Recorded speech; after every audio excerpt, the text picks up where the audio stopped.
Erev Tov, shalom à toutes et à tous. On est très heureux. 1er septembre, c'est la rentrée des classes. Alors, pour toi aussi, Eliezer, c'est la rentrée pas à l'université, mais avec Midreshet Yehuda Manitou. On est Ah, très c'est content de dix te fois retrouver. mieux.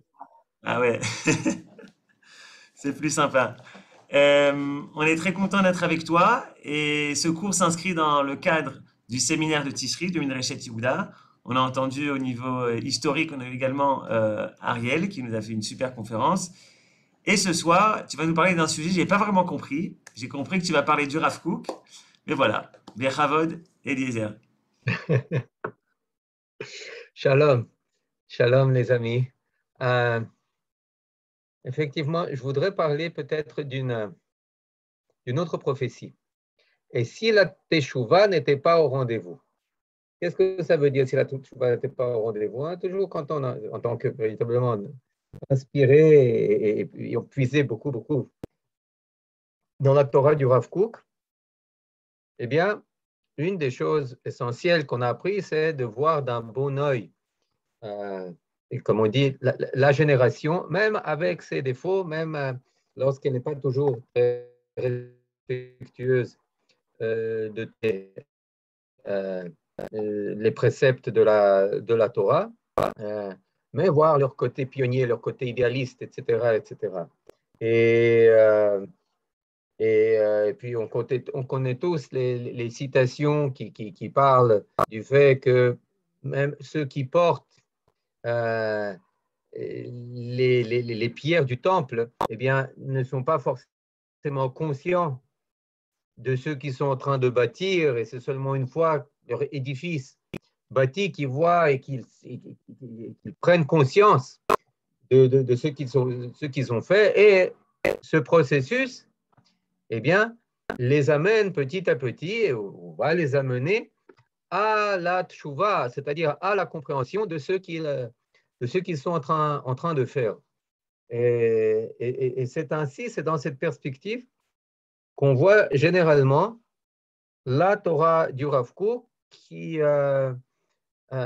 parle seulement de l'aspect, ou essentiellement, de l'aspect positif, de l'aspect euh, très salutaire, l'aspect de salut, on peut dire l'aspect délivrance du processus du retour du peuple juif sur sa terre. Et aujourd'hui, je voudrais parler peut-être de quelques articles, de quelques citations,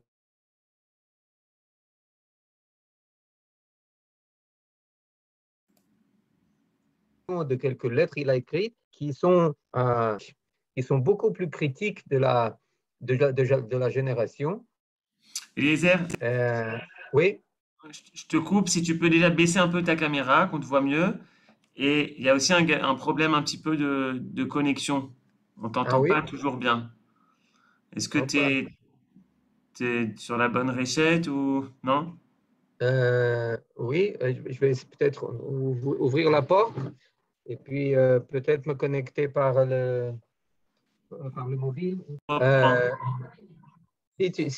sinon, eh bien, je vais tout simplement changer d'onde et me connecter par le mobile. Mais voilà, voilà. Donc, ça, c'est une chose. Et je voudrais peut-être commencer par citer un des articles les plus célèbres du Rav Kook qui parle de cette génération, qui s'appelle Mahamar Ador, l'article sur la génération. Et là, je me permets de me servir du site formidable de notre ami Menachem Breger sur le Rav Kook, sur ses articles traduits en français. Je passe dessus, regarde. Oui,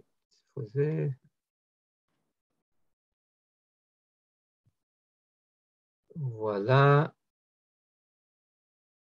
Là où le Rav Kook parle du caractère particulier de la génération, je me rappelle, c'est le site Rav Kook Lumière.com, initié et écrit par Rabbi Menachem Breger, qui est Il est avec nous, présent Shalom. parmi nous. Euh, oui, il est présent, il est présent. Eh bien, regardez ce qu'il écrit. Je ne veux pas tout lire, mais Notre génération, je lis ici, je lis à la 3e ligne, à droite, notre génération est une génération prodigieuse, d'ornifla, une génération totalement étonnante. Il serait très difficile d'en retrouver un exemple dans toute notre histoire. Elle est composée de toutes sortes de contraintes, de contraires. La génération est composée de toutes sortes de contraires.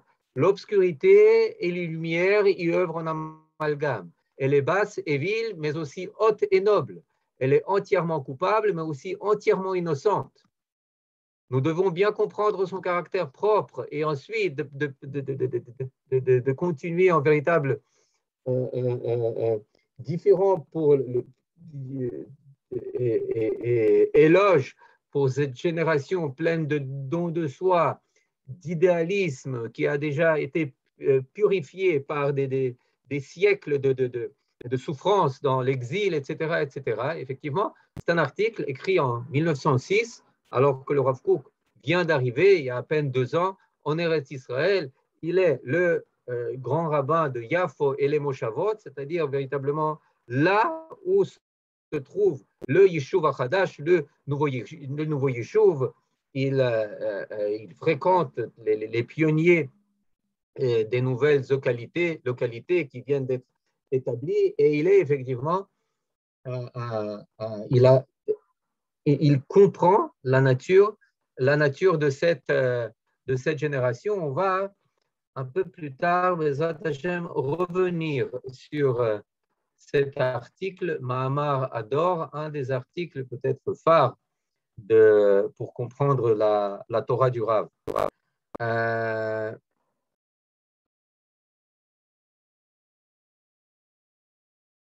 Et avec cet article, avec d'autres articles, avec d'autres extraits du livre Oroth, et aussi des critiques adressées au Rav Kook. Comment est-ce qu'il peut être pris de tant d'amour pour cette génération qui, en soi, eh bien, il ne manque pas aussi de méfaits, que ce soit ce qui est des tourmentements, que ce soit pour le Shabbat, que ce soit le cadre de la vie familiale, etc., etc. Et lui, le Rav de répondre, eh bien, je préfère pécher de amour gratuit que de haine gratuite. C'est-à-dire toutes ces facettes, eh bien, elles sont connues. Mais il y a un autre aspect.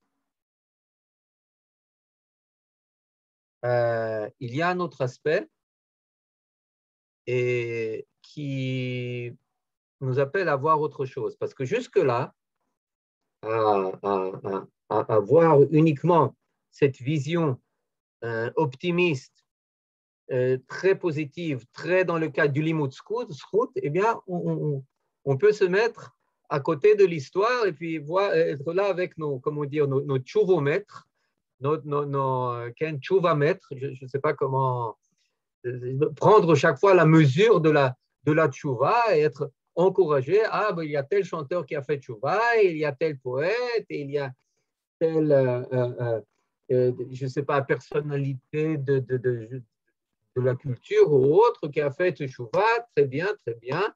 C'est très bien. Ah, et tel joueur de foot qui a commencé à mettre la kippa et maintenant il ne joue plus le Shabbat, etc., etc. Être là, vous savez, dans les tribunes à applaudir chaque personne qui fait tchouva et puis ne pas trop prêter attention à d'autres phénomènes qui sont peut-être moins reluisants, moins réjouissants, qui sont effectivement beaucoup moins agréables à voir et qui sont pernicieux et très, très dangereux.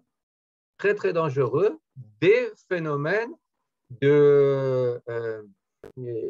d'iniquité, d'abandon de l'héritage juif et même de hostilité véritable à l'essentiel du message porté par Israël. Et c'est pour ça que j'ai appelé notre rencontre « Et si la Teshuvah n'était pas au rendez-vous » Et si il devait advenir que une certaine frange, une certaine partie de l'élite intellectuelle, de l'élite politique, ou même pas forcément de l'élite, mais du peuple juif, ne devait pas faire tchouva. Qu'est-ce qui adviendrait avec notre processus de retour? Qu'est-ce qui arriverait avec la délivrance? Eh bien, et c'est pour ça que je voudrais prêter attention à d'autres extraits du Rav Kook qui parlent de cette éventualité. Maintenant, en guise de fond, naturellement, il faut toujours garder ceux dont on n'a pas parlé aujourd'hui, mais j'imagine que c'est connu, vous avez évoqué certainement dans d'autres rencontres, c'est la fameuse controverse du Masechet Sanhedrin, du traité de Sanhedrin, sur la Géoula et la Tchouva. D'abord, c'est Rav et Shmuel, deux Amoraïm, qui sont en controverse. Est-ce que la Géoula nécessite la Teshuvah, ou bien est-ce que même si les enfants d'Israël ne font pas Teshuvah, la Géoula va advenir? Et c'est une controverse qui recoupe la controverse entre deux Tanaïm, Rabbi Eliezer et Rabbi Yoshua, où Rabbi Yoshua, Rabbi Eliezer dit que si le peuple ne fait pas Teshuvah, eh bien, il n'y aura pas de Géoula, et Rabbi Yoshua de lui répondre non, même si ils n'y font pas Teshuvah, eh bien, le Kadosh Baruch Hu les force à faire Teshuvah en nommant un roi qui est aussi cruel que Aman Aracha, ce qui force le peuple juif à faire Teshuvah et naturellement entraîne la Géoula, entraîne la délivrance. C'est-à-dire que, quoi qu'il en soit, les Tanaïm, ils sont d'accord sur un fait, que la Géoula nécessite la Teshuvah. Comment est-ce que ça va se dérouler? Il y a controverse. Le Rambam Maïmonide écrit dans son Yad HaChazaka, Mishneh Torah, que le peuple d'Israël ne peut pas être délivré s'il n'y a pas Teshuvah. C'est-à-dire, on voit toutes les opinions essentielles, eh bien, et disent que il y a nécessité de Teshuvah pour aboutir à la délivrance. Donc, on comprend que ce n'est pas seulement une question de comment dire, de curiosité, de secondaire. Secondaire, qu'est-ce qui devrait advenir si la Teshuvah n'était pas au rendez-vous? C'est quelque chose de très critique dans le processus. Avant de poursuivre cette question, je voudrais attirer notre attention sur quelques articles, quelques extraits du Rav Kook, où il parle de cette éventualité et de ce qui se passe si cela ne se passe pas. Premier extrait, c'est à la fin du livre Oroth, où le Rav Kook parle de la langue, de l'hébreu. On sait qu'ils étaient voisins avec Eliezer ben Yehuda. Très souvent, Eliezer ben Yehuda venait chez le Rav Kook, qui est appelé aujourd'hui au Beit Harav, pour lui poser des questions. Et voilà ce que le Rav Kook, on va le lire en français, ce que le Rav Kook dit de la renaissance de l'hébreu, qui est quelque chose de fantastique. En historiographie, on a l'habitude d'appeler cela la Geulat Safa, la délivrance de la langue, c'est-à-dire la renaissance de langue hébreu en tant que pas seulement langue écrite, elle existait déjà, toujours existé en tant que langue écrite, etc., dans les Sheilot ou Tshuvot, mais pas seulement en tant que langue de littérature. On l'avait fait déjà au 19e siècle, mais en tant que langue parlée, au jour le jour. Voilà ce qu'écrit le Rav Kook. Vous préférez en hébreu ou en français? Français, je crois. Français, ok. Johan, ça va? On m'entend bien ou bien Non, c'est bon. La connexion C'est est bonne. bon? Oh, Hashem, oh, Hashem. Alors voilà ce qu'il écrit. Voilà ce qu'écrit le Rav Kook. Chaque langue découle d'une vision particulière de la réalité, d'une perspective particulière sur la réalité. La perspective de Kodesh sur toute la réalité est la perspective israélienne, c'est-à-dire la perspective de l'héritage juif. Et cette perspective spéciale est la source de la langue hébraïque, qui est vraiment la langue sainte. C'est-à-dire, il y a tout d'abord quelques actions qui sont posées. Au début, ce n'est pas la langue. Le point A, ce n'est pas la langue, la grammaire, la phonétique, la syntaxe. Non. Au début, à l'origine, il y a une perspective, une istaklout, une vision particulière, un regard sur la portée, sur la réalité. Les regards peuvent être différents. Ça peut être un regard économique, un regard politique, un regard animal, un regard naturel, un regard peu importe. Le regard porté sur la réalité par les Juifs, c'est un regard de Kodesh. C'est-à-dire, quand on adresse notre pensée, notre vision sur la réalité, ce qu'on cherche, la nature juive nous force à chercher dans cette réalité le Kodesh. Ça, c'est l'étage, le premier étage. La perspective de Kodesh sur toute la réalité et la perspective israélienne. Maintenant, deuxième étage, et cette perspective spéciale est la source de la langue hébraïque, qui est vraiment la langue sainte. Pourquoi est-ce que l'hébreu est la langue sainte? Eh bien, parce qu'elle reflète, elle donne un habit linguistique au regard de Kodesh propre à Israël. Maintenant, l'éloignement de la perspective de Kodesh efface l'éclat de la langue. Et même si l'on prêche son amour pour de nombreuses raisons, pour la langue, pour de nombreuses raisons qui toutes semblent décentes, si on tourne le dos à la perspective de Kodesh, cela révèle une haine cachée pour l'esprit de la langue.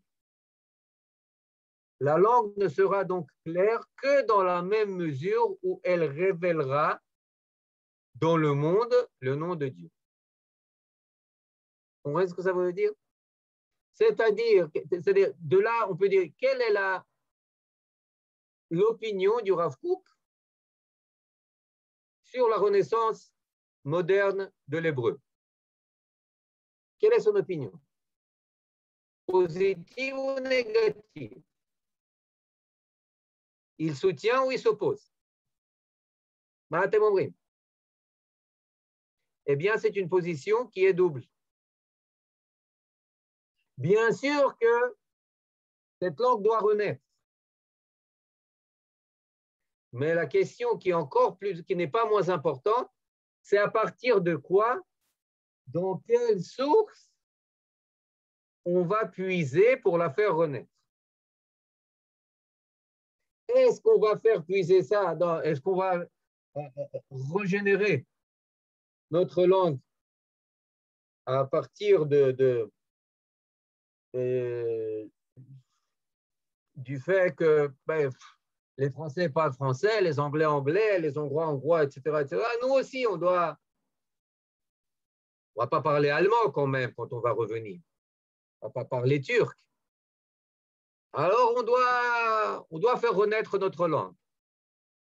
Il faut savoir qu'à l'époque, la renaissance de la langue était encore très, très précaire.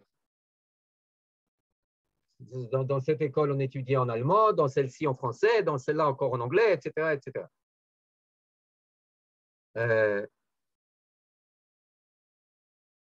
La question essentielle qui dit dont parle Laura Cook, c'est à partir de quelle source tu fais revivre la langue. Et si tu la fais revivre à partir d'une source qui n'est pas la source du Kodesh, eh bien, cela révèle une haine cachée pour l'esprit de la langue. C'est dur ce que Rav Kook dit ici.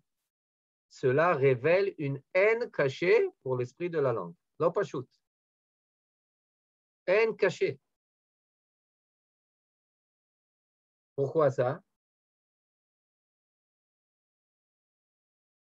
Eh bien, si vous voyez dans votre enfant seulement un champion de foot, et pas l'âme divine qu'il porte en lui, eh bien, ça veut dire que s'il ne devient pas champion de foot, vous allez y voir un raté.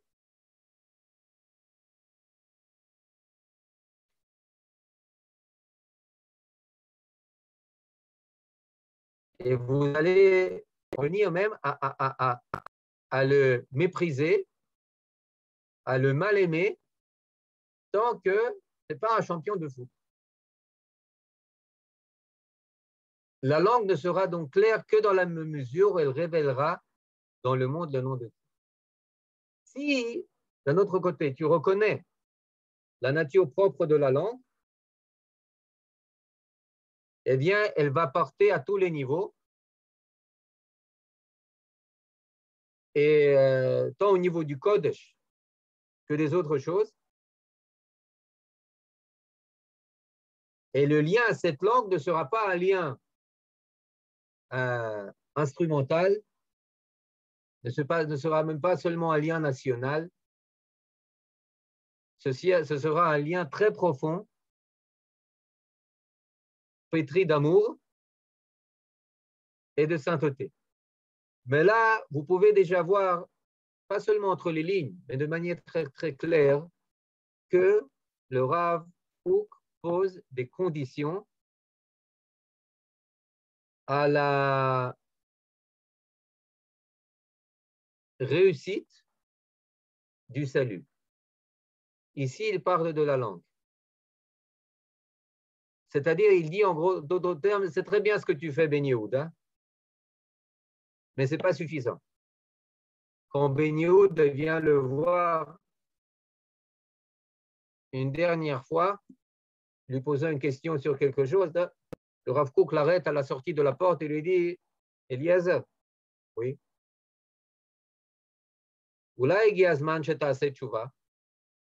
peut-être le temps est venu que tu fasses teshuva. Réponse de Ben Yehuda, Oulaï, peut-être. Il s'en va et il meurt. Ben Yehuda, Eliezer Ben Yehuda. Et donc, dit le Rav Kook, oui, c'est très bien que tu fasses revivre, mais tu dois alimenter ce véhicule avec le meilleur carburant qui puisse être, le carburant le plus adapté. Slicha la métaphore un peu mécanique. Et le carburant de l'hébreu, c'est le Kodesh.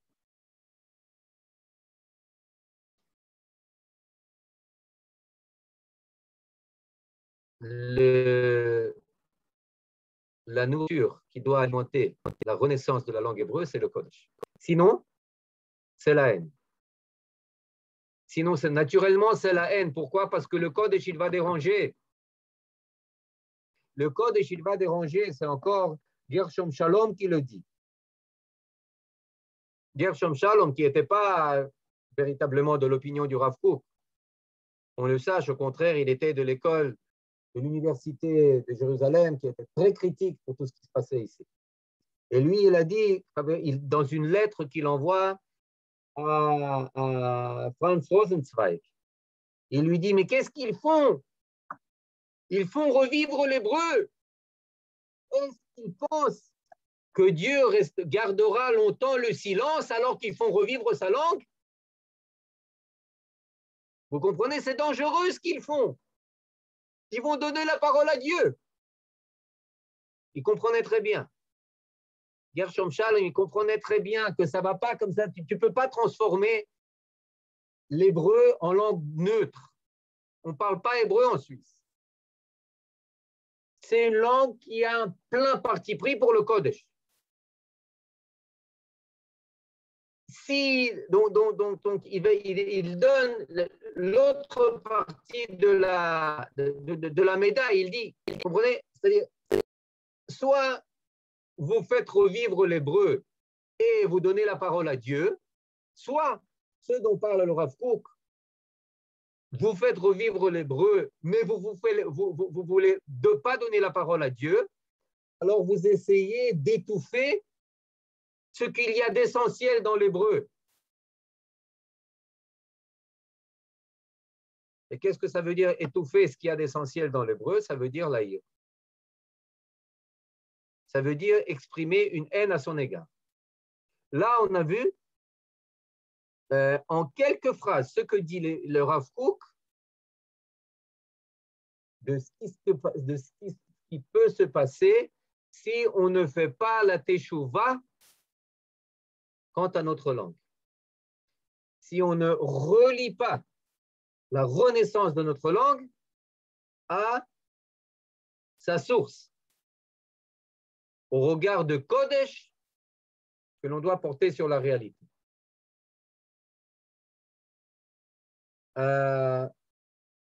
Une autre lettre que le Rav Kook adresse à un rédacteur en chef d'un journal en Allemagne, Igeret Kuf Mem Dalet, Igeret lettre 144 dans les Igrot, premier volume.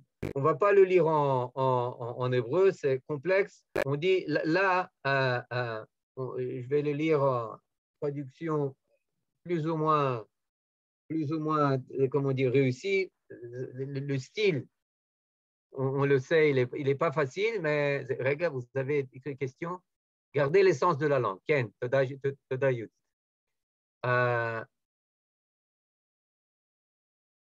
Naturellement, la question posée porte sur la nature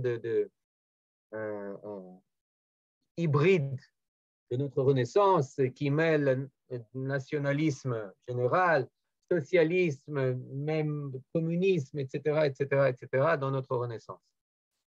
Et c'est ce que dit le Rav Kook. Si le bras armé de l'iniquité des voies d'égoïme, de la dépravation qui est à la efkerut, le Rav dit, si le bras armé de l'iniquité des voies d'égoïme, dénué de toute trace de sainteté d'Israël,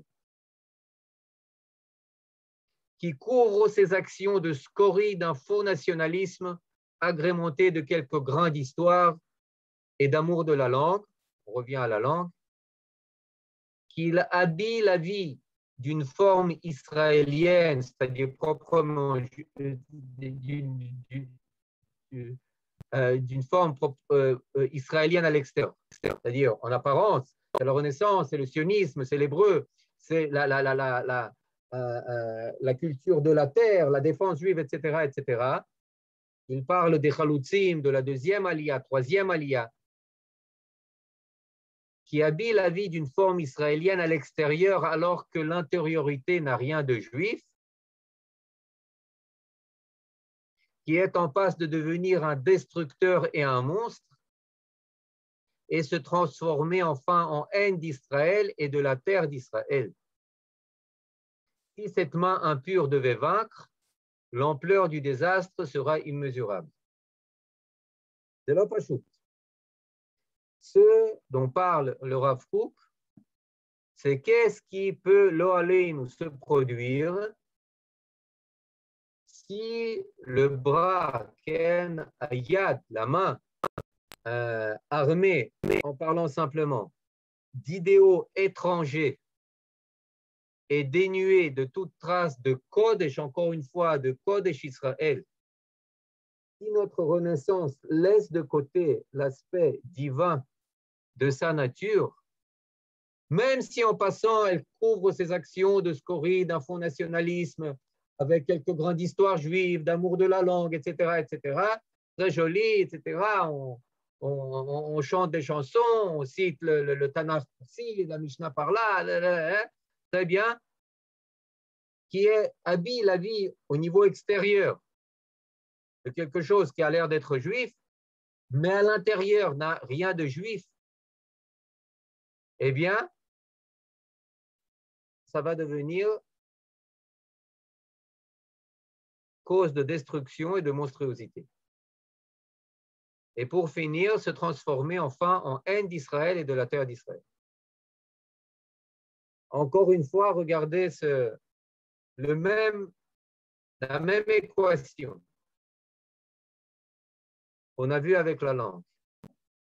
Encore une fois, s'il y a un renouveau qui puise ses sources dans des idéologies étrangères, même s'il se part de plein d'étiquettes juives, mais il est déconnecté du Kodesh, eh bien, pour finir, tant qu'il est déconnecté du Kodesh, ça va se transformer en haine d'Israël, c'est-à-dire du peuple d'Israël et de la terre d'Israël.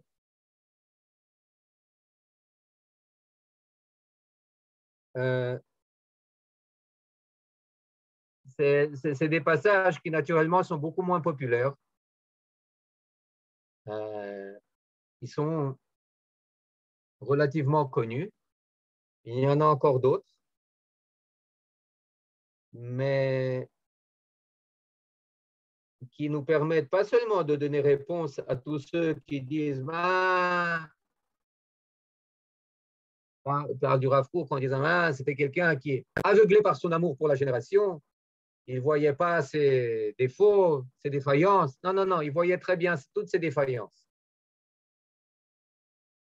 Mais ces passages ne nous donnent pas seulement la possibilité de donner réponse à ces détracteurs, mais aussi de comprendre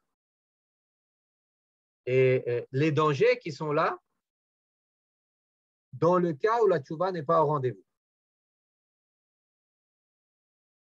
Et de ne pas être surpris si, dans certains cas, on rencontre pas seulement une indifférence à l'héritage juif, mais une véritable hostilité. On aurait pu dire, mais tu ne veux pas d'un État juif, tu ne veux pas d'un État juif, alors fais ce que tu veux, laisse-nous tranquille. N'en parle pas, non. Ce que dit le Rav Kook, il n'y a pas ici de neutralité. C'est soit tu t'orientes à relier toute cette renaissance aux sources du Kodesh, soit tu risques de virer vers la haine de la langue, du peuple d'Israël et de la terre d'Israël. C'est très difficile de comprendre pourquoi est-ce que tout d'un coup, je ne veux pas donner des exemples de notre réalité, chacun est assez intelligent pour le voir. Mais comment préférer parfois nos ennemis à nous-mêmes, à nos soldats, à nos mityashvim, préférer le droit de nos ennemis sur notre terre à nos propres droits. etc., etc. Les exemples ne manquent pas. Mais là, cette diagnose que nous propose, que nous amène le Rav Kook, eh bien, c'est quelque chose de très important qu'il faut comprendre. Il faut comprendre et qui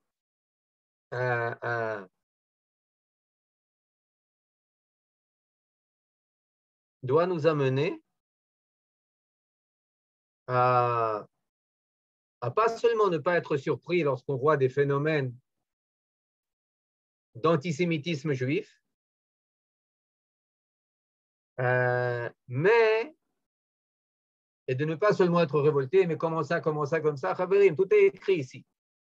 Tout est écrit. Il ne faut pas être étonné. Mais, et je pense que c'est là la chose la plus importante, c'est ce qui doit nous permettre de savoir quoi faire. De ne pas être seulement assis avec notre tchouvamètre à la main et s'encourager d'encore un cas de tchouva, d'encore ci, d'encore ça, mais prendre une part active dans ce qui se passe. Et cette part active, où est-ce qu'elle se trouve?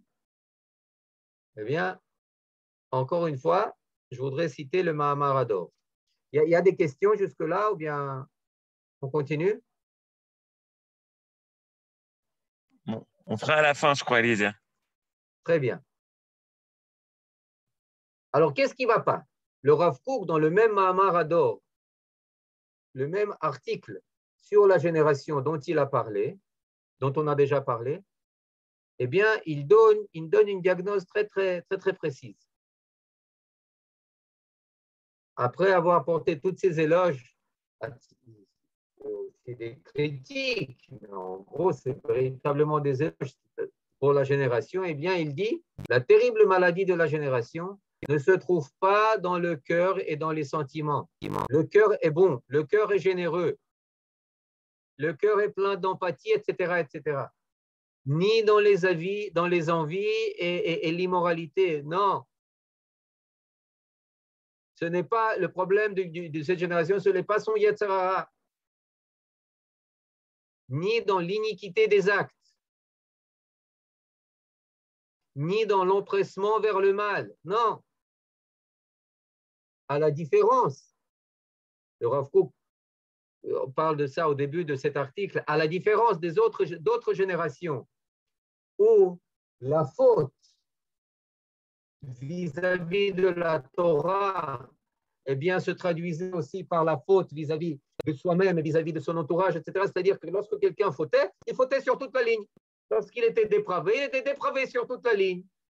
Vis-à-vis du Shabbat, vis-à-vis des mitzvot ben Adam lechavero et akol.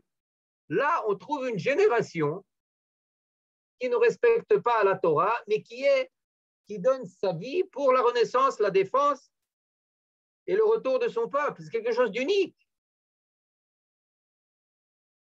Mais alors, pourquoi est-ce que si elle est si pure, si morale, si idéaliste, pourquoi son rapport à la Torah est si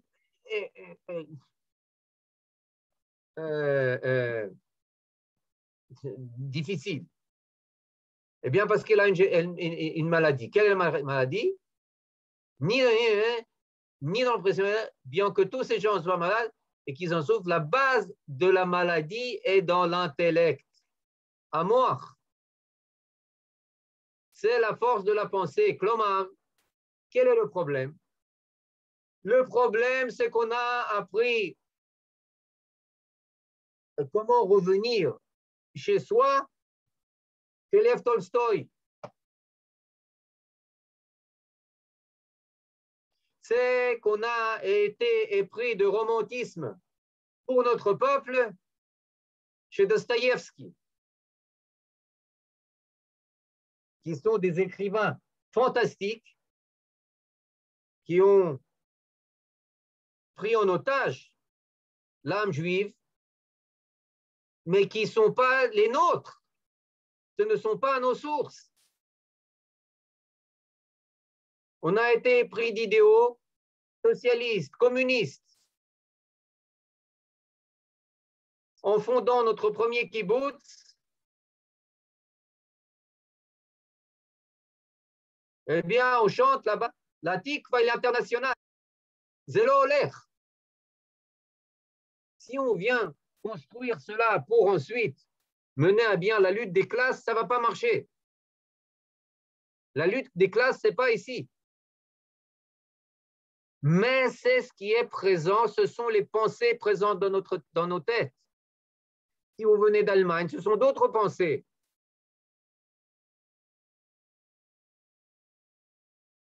Qui sont loin d'être meilleures. Des pensées de critique biblique.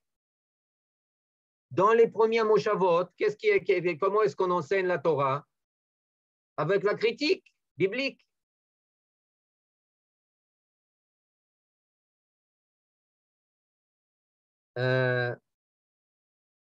Et c'est sur cela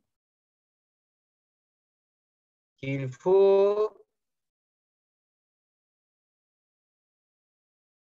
travailler. Comment est-ce qu'on travaille? Comment est-ce qu'on travaille?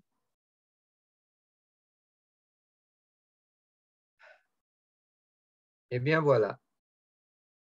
Je reviens à la suite du Mahamar Ador. Nous devons bien comprendre son caractère propre. On en a parlé. Pour être capable, c'est le caractère de la génération, pour être capable de lui porter secours. Donc, regarde,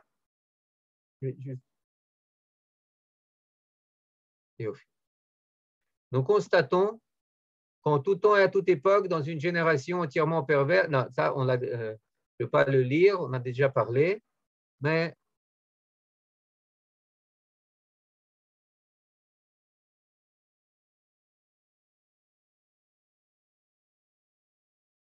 voilà.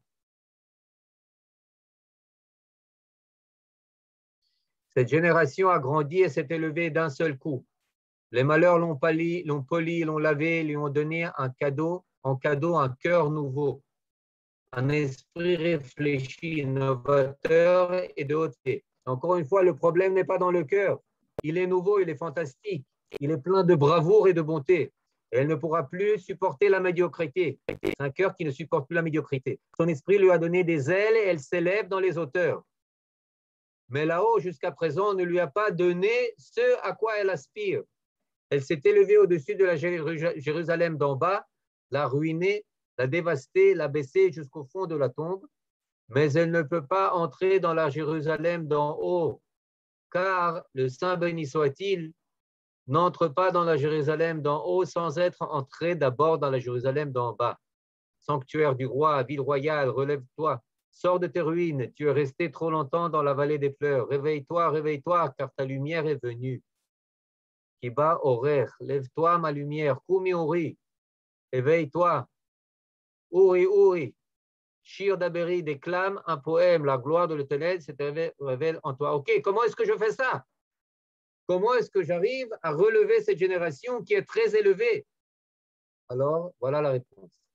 Allons, frayons-lui le chemin, montrons-lui la voie d'accès de la ville pour qu'elle puisse en trouver l'entrée. Faisons-lui savoir qu'elle ne découvrira ce qu'elle cherche que dans le patrimoine d'Israël.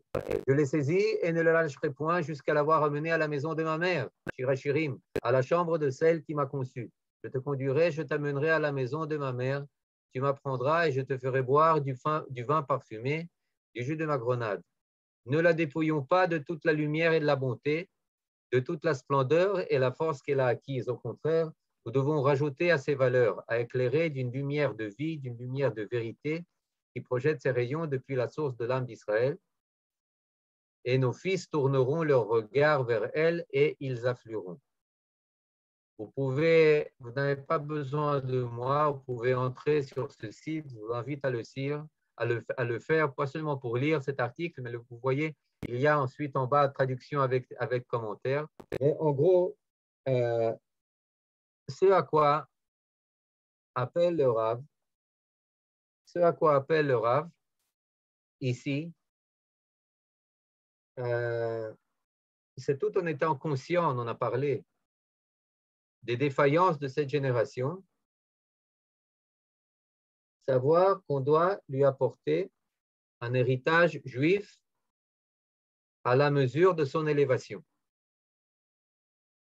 Une Torah Traim, une Torah grande, qui répond, qui donne des réponses à la hauteur de ses attentes.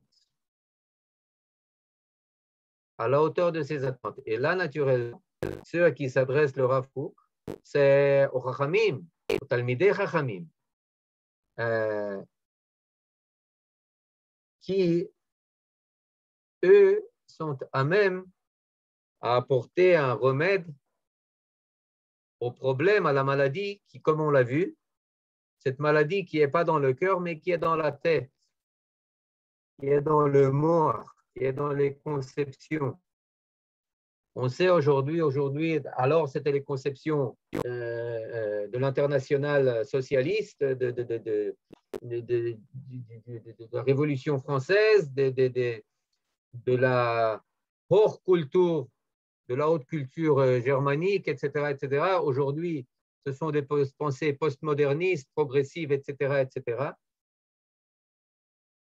On doit donner une réponse pensée cognitive à tout cela. Vous allez me dire, mais attendez, mais qui dit que c'est encore la même génération? Qui dit que cette génération, elle est en attente de notre réponse ou de la réponse de nos Chachamim?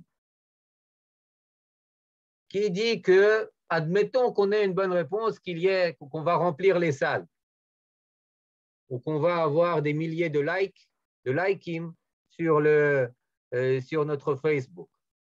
Parce que le Facebook, il va nous censurer. Dès que ça marche, il va nous fermer la bouche.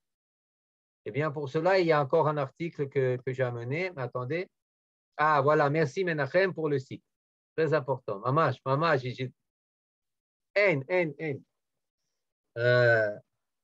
Je voudrais juste dire, une telle traduction, je n'ai trouvé dans aucune autre langue. Il y a hébreu, naturellement, et aucune autre langue de tel véritablement aussi. Ah bon. Qu'en français, c'est quelque chose qui est loin d'aller de soi. Eh bien, je reviens à ma question. Qu'est-ce qui dit que la nation a soif? Elle a soifé d'une Torah à la hauteur, etc., etc. Qu'est-ce qui dit? Eh bien, là, je voudrais amener deux sources qui sont toutes tirées du livre Oroth. Et je voudrais commencer par une source de Oroth HaTechiyah. Seif Mem Dalet. Perek Mem Dalet, 44. Oroth HaTechiyah. Quelque chose de tout à fait prophétique, où le Rav parle de notre génération. Et de ce qui va arriver, de ce qui arrive même à notre génération. C'est quelque chose de phénoménal. Je crois qu'on en a déjà parlé. Et quand on en a parlé, je lui ai dit que je voulais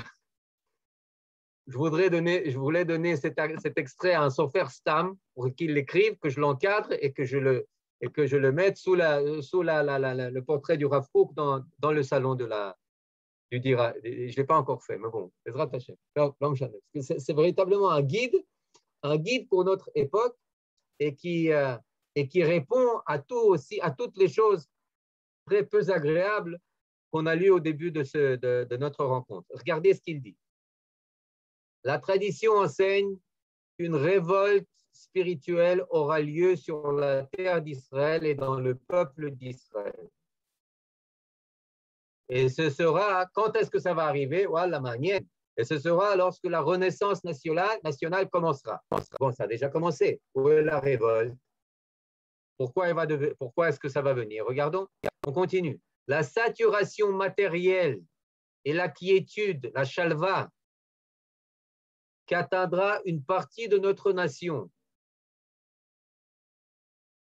la richesse,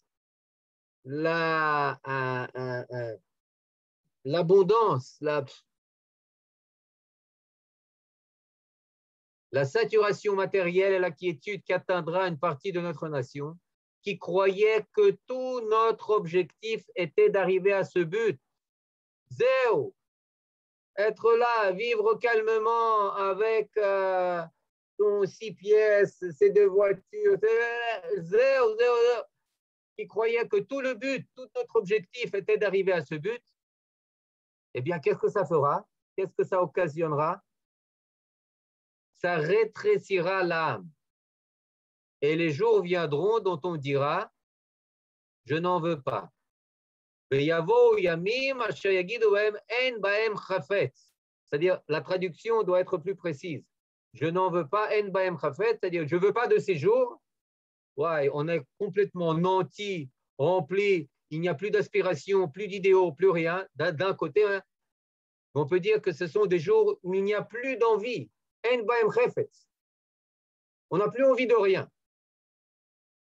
Soit des jours dont je n'ai pas envie, soit des jours où l'envie n'existe plus. L'aspiration à de nobles idéaux saints disparaîtra et l'esprit lui-même se retrouvera dans un état réprimé et opprimé. Ok, c'est très optimiste. Toda Rabba.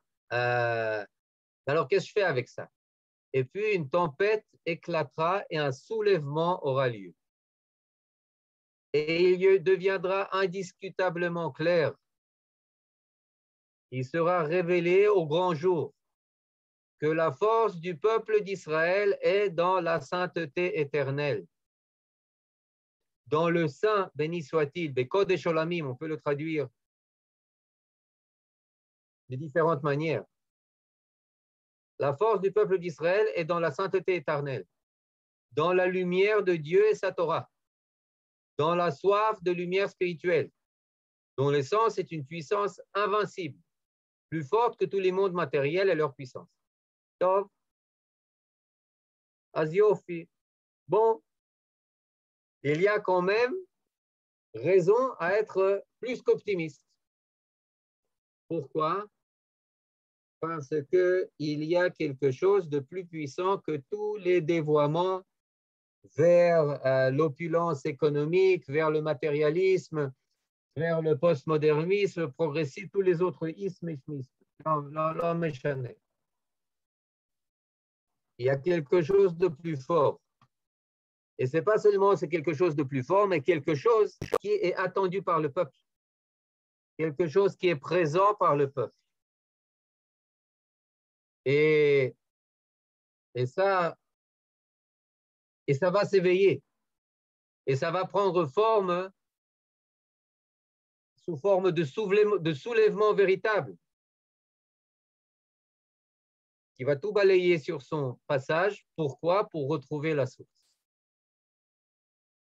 Le Rav lui dit d'une autre manière dans Rotatria Kafvav, Ma'amin O'am Kulo, que le peuple entier a foi qu'il n'y aura pas de galout, d'exil, après la Géoula, la délivrance, qui se prosterne devant nous. Et sa foi est le secret de son existence. Qu'est-ce qui nous fait tenir? Notre foi dans la Géoula. Pourquoi le soulèvement dont on a parlé, il va avoir lieu? Parce qu'on en aura assez de ceux qui essaient d'étouffer cette Géoula et la remplacer par juste un compte en banque. Zélo Hilaire. Zélo Hilaire. Le Rav Sher qui aime le dire. En nevoa, en navi el amisheu, chacham, ashir vegibor. Pour être navi, Il faut être chacham, sage, achir, riche et gibor, vaillant. Eh bien, il dit que ces trois étapes ont déjà été franchies par le peuple d'Israël. Pendant toute la galoute, nous avons prouvé comme on était intelligent, comme on était sage. Pendant toutes nos guerres, nous avons prouvé comme nous sommes vaillants. Et dans ces dernières décennies, Startup Nation, etc., nous avons fait la preuve de notre richesse. Maintenant, qu'est-ce qu'il manque? L'union de ces trois choses. Pourquoi? Pour la névoie. Pourquoi? Pour la névoie. Donc, est-ce que la Teshuvah sera au rendez-vous? Oui, elle sera au rendez-vous. Là, tout le monde est d'accord. Les Tanaïm, Rabbi Eliezer et Rabbi Yoshua, ils sont d'accord. Les Amoraïm, Rav et Shmuel, ils sont d'accord. Les Rishonim et les Aharonim, ils sont d'accord. Mais alors, qu'est-ce qu'on fait avec les dévoiements, etc., etc., etc.? Eh bien, c'est difficile. Le prix à payer est fort. On va faire face à la haine, une haine de soi horrible. Mais il y a quoi faire? Éclairer, convaincre, une Torah à la hauteur, et sachant que le temps et l'histoire sont du côté de la Géoula. Et qu'il y a quelqu'un de plus puissant, Kadosh Baruch Hu, et un processus plus puissant que tous ces phénomènes. Mais cela ne veut pas dire qu'on peut se permettre de se tenir dans les tribunes uniquement avec notre chouvomet. Voilà, j'ai déjà trop parlé. Je vous laisse la parole.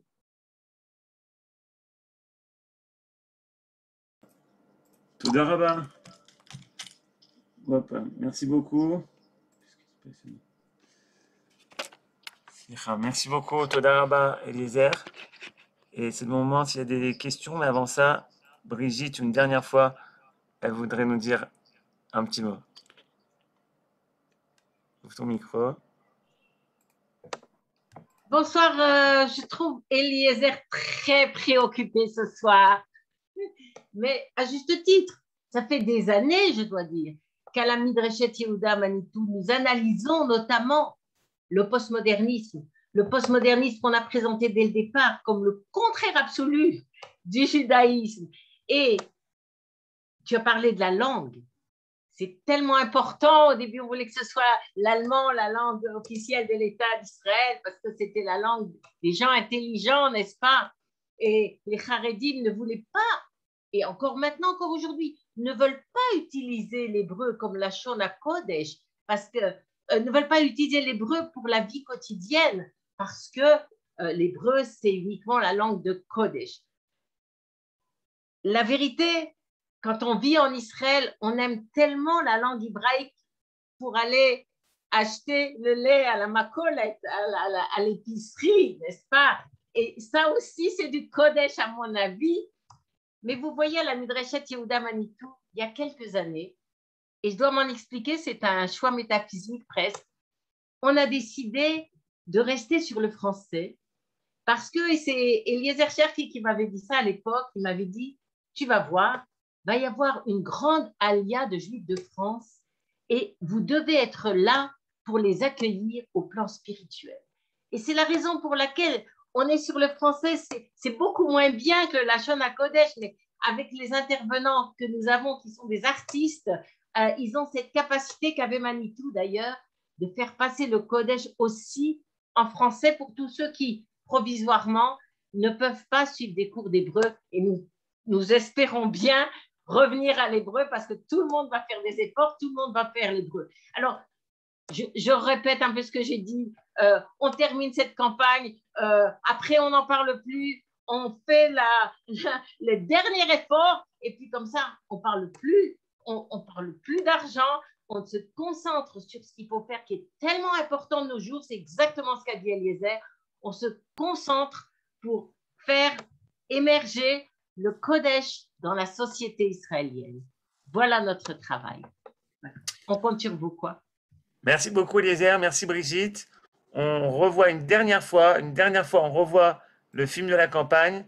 Ceux qui sont au cours et qui n'ont pas encore réussi à donner pour multiples raisons, techniques ou autres, c'est le moment puisqu'on ferme la campagne ce soir. Et après ça, restez puisque ceux qui veulent poser des questions à Eliezer pourront le faire juste après le film. Midreshet Yehuda, c'est d'abord le souvenir impérissable de Manitou. Je me trouve souvent en France et on me pose souvent la question suivante. Mais est-ce qu'il y aura de la place pour tous les juifs en Israël? Et j'ai l'habitude de répondre, en tout cas je crois que pour un, il y a de la place, c'est celui qui a posé la question.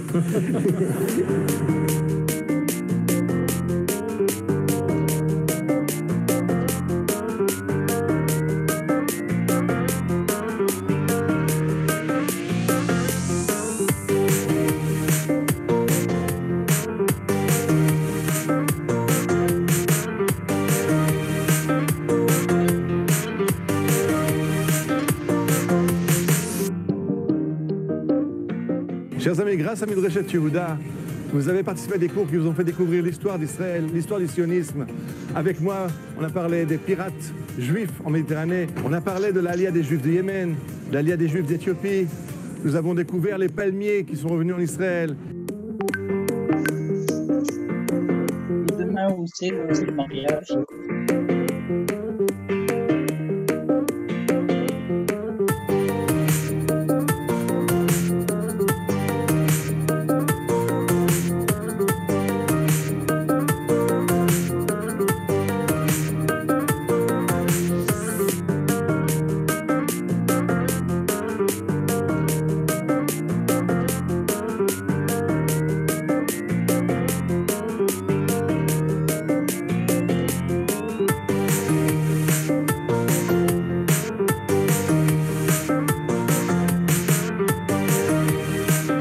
Action extraordinaire de pouvoir réunir les gens.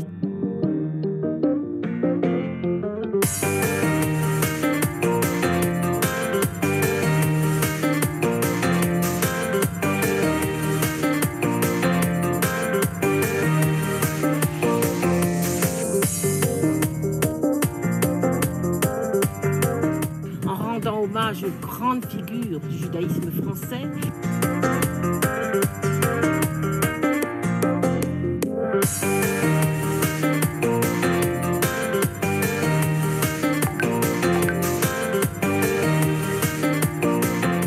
Sur vous pour nous aider à continuer cette mission, de vous faire connaître et aimer ce pays magnifique. Depuis la vieille ville de Jérusalem, je vous invite à nous soutenir.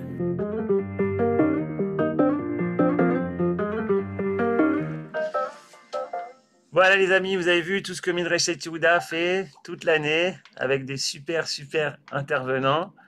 Eliezer, je crois que tu es un des plus anciens peut-être à intervenir. S'il y a des questions, vous pouvez ouvrir votre micro. De plus en tenir compte. Et quand je n'en tiens moi, je voudrais bien poser une question. Il y a une contradiction terrible entre les textes que tu as apportés du Rav Kook et ce qu'on rapporte en général au nom du Rav Kook. Finalement, si je prends l'exemple de la langue, et je l'ai dit là tout à l'heure d'ailleurs, l'hébreu, c'est la Shana Kodesh. Mais le fait de l'utiliser pour aller à l'épicerie, à mon avis, c'est du Kodesh, parce que le seul fait de vivre en Israël, c'est du Kodesh. Alors, maintenant, c'est vrai qu'il y a des Juifs qui sont animés de la haine de soi, etc. Mais en fait, il faut faire le travail de manière positive. De manière positive. C'est vrai qu'on est dans une situation de crise, on est une situation extrêmement complexe. Il y a au pouvoir, à l'intérieur du gouvernement, des gens qui sont affiliés à une idéologie qui est celle des frères musulmans et qui est absolument contre l'État d'Israël. Tout ça, c'est vrai. Mais c'est extrêmement important, à mon avis, de rappeler quand même que nous sommes un seul peuple et que ce peuple, il faut l'aimer. Mais la vie ici pour que survive le peuple juif conformément à sa destinée. C'est toujours un combat. Il y a pas de problème. C'est toujours un combat, mais c'est très important de voir aussi quand même, il y a des choses positives. Il y a des cours qu'on voudrait bien faire aussi d'ailleurs pour les gens qui savent rien. Il y a plein de gens en Israël qui n'ont pas d'éducation juive. C'est terrible. C'est par là qu'il faut commencer, à mon avis. Voilà. Il y a aucune contradiction. Au contraire. Aucune contradiction entre acheter son pain en hébreu et avoir un rapport de Kodesh à cette langue. Au contraire, c'est-à-dire que si tu es conscient de la source sainte de l'hébreu, eh bien, tu vas acheter le pain en conséquence. C'est ça, il n'y a aucune contradiction. C'est-à-dire, c'est pas comme une conception dichotomique qu'on a aussi prise de l'Occident pour citer, je ne sais pas, Amos Oz qui disait « Je ne sais pas comment est-ce que je peux nouer mes lacets à Jérusalem. » C'est tellement Kodesh et nouer ses lacets, attacher ses lacets, c'est quelque chose d'absolument... Là! Tu dois attacher tes lacets de manière Kodesh quand tu es à Jérusalem, c'est à Kol. Au contraire, c'est-à-dire faire passer le Kodesh dans tout le Z, ne pas voir dans le Kodesh quelque chose qui te rétrécit. Maintenant, deuxième partie de ta question, à mon sens, encore une fois, là, je m'excuse, je sais, j'ai parlé un peu moins en tant que quelqu'un qui est pris d'histoire, mais c'est parce que vous m'avez demandé quelque chose dans le goût de la tchouva, etc., dans le sens de la tchouva. C'était avec votre permission que j'ai un peu dérapé de mon thème habituel, mais je rejoins la deuxième partie de ta question. Il y a des gens qui ont été éduqués, etc. Nachon, pourquoi est-ce qu'ils ont été éduqués de cette manière? Parce que le système éducatif en Israël, ou une certaine partie, eh bien, il est complètement déconnecté du Kodesh. Alors oui, Nachon, il faut remédier, il faut, avec beaucoup d'amour, avec beaucoup de sympathie, et avec... Oui, parce que tout le âme est Kodesh. Ça, je voudrais le dire. Le peuple, il est on est un petit peuple. Okay. Le peuple, et le peuple, il est absolument sur ses rails. Il est absolument avec nous. Tu le vois partout. On le ressent partout. Même dans les sondages. Pas forcément sur l'écran TV, mais ça, je préfère ça que l'inverse. Excusez-moi. Je préfère un corps sain avec une tête qui doit être un peu réparée qu'une tête qui pense, mais un corps et un cœur, c'est-à-dire un peuple complètement malade. D'accord? Est-ce que je peux parler? Oui. Non, moi je voulais dire par rapport à ce que dit Brigitte, c'est exactement ce que dit le Rav Kook. On a une génération qui a une aspiration très élevée, très élevée. Aujourd'hui, c'est la même chose. Et ils ont une aspiration très élevée et on ne leur donne pas la possibilité de répondre à leurs questions et à leurs aspirations. Et c'est ce que dit le Rav Kook, exactement. Et ce n'est pas contradictoire, c'est tout à fait ce qu'on vit aujourd'hui. Oui. C'est ce qu'on vit aujourd'hui. Et on n'a qu'à voir, moi je prends l'exemple par exemple des Ishuvim, des Itnachalout, où les parents ils sont venus, ils ont construit tout ça. Les enfants, ça ne leur convient plus, ça. Ils veulent quelque chose d'autre. Ils aspirent à quelque chose beaucoup plus élevé que nous aspirons. Et on ne sait pas leur donner quoi, on ne sait pas leur dire quoi. On ne sait pas. C'est ça qui est problématique. C'est que nos dirigeants ne savent pas leur donner une réponse qui leur convient. À mon avis. Je peux dire, je peux dire quelque chose? Oui, oui. Dans l'Amida, on dit Baruch Ata Hashem, Ael Akadosh. Akadosh, ça veut dire que Hashem est séparé de nous. Oui, alors. Et il y a une petite contradiction avec quand on dit que on est Kadosh. alors, comment est-ce que vous expliquez que ce même Hachem qui est Kadosh nous invite à être Kedoshim? Kedoshim tiyu ki Kadosh ani. Vous avez raison. D'accord. Au contraire, la sainteté de Kadosh Baruch Hu nous appelle à révéler la sainteté qui est en nous. Mamash, Kedoshim tiyu ki Kadosh ani. Vous comprenez, c'est exactement ça. Pourquoi? Si je n'étais pas Kadosh, alors vous faites ce que vous voulez, mais vu que je suis Kadosh, alors c'est Mechayev. Ça vous oblige? Bien sûr. Merci Eliezer. Shana Tova. Shana Tova.